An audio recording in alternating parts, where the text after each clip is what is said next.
Alors je voudrais vous donner des nouvelles de la Fondation qui a maintenant 9 mois d'existence. Donc vous savez que son identité repose sur 2 grands axes qui sont l'art anthropocène, l'art qui appréhende l'impact de l'homme sur la nature, et l'esprit des salons du XVIIIe, réinventé au XXIe siècle, esprit des salons encyclopédique, esprit de liberté, esprit d'ouverture. D'ailleurs, il y a quelque chose à laquelle je tiens énormément, c'est le lien entre l'art et l'entreprise. Parce que je pense que l'art peut apporter un supplément d'âme à l'entreprise. Et cet automne, je vais faire un accrochage chez EDF. EDF souhaite associer son image à l'art anthropocène, l'art et la nature. Sur les partenaires, en dehors de Prunier, Feuillade, Beaux-Arts, qui sont nos partenaires depuis le départ, la Fondation est associée avec un prix littéraire, le prix de la Sérénissime, et un prix musical, le prix des Amis de Guinaretta Singer. 3 prix qui œuvrent dans le même état d'esprit des salons.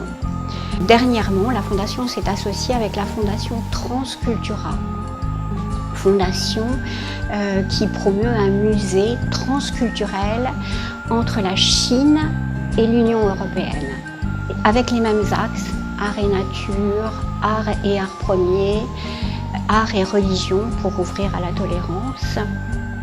Et enfin, dernière association, nous sommes associés avec Beyrouth Art Fair, puisque nous allons présenter le prix de l'Ermitage pendant la foire de Beyrouth que Lord Hauteville a créée, et dans un cadre extraordinaire, l'École supérieure des affaires qui est dirigée par Stéphane Attali.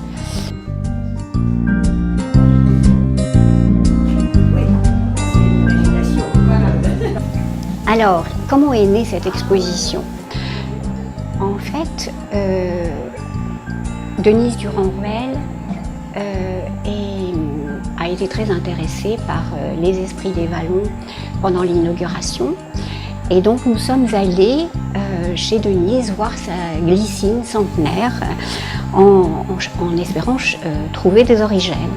Donc Jean Deloisy, qui est un ami de la famille depuis longtemps, a bien voulu préfacer ce catalogue parce qu'il a été très intéressé par le travail sur la mémoire des œuvres, sur le fait qu'une œuvre peut livrer d'autres éléments que ceux qui étaient conçus à l'origine. Et enfin, Claude s'est fait chercheur infatigable de visage. Il s'est fait l'archéologue des sculptures.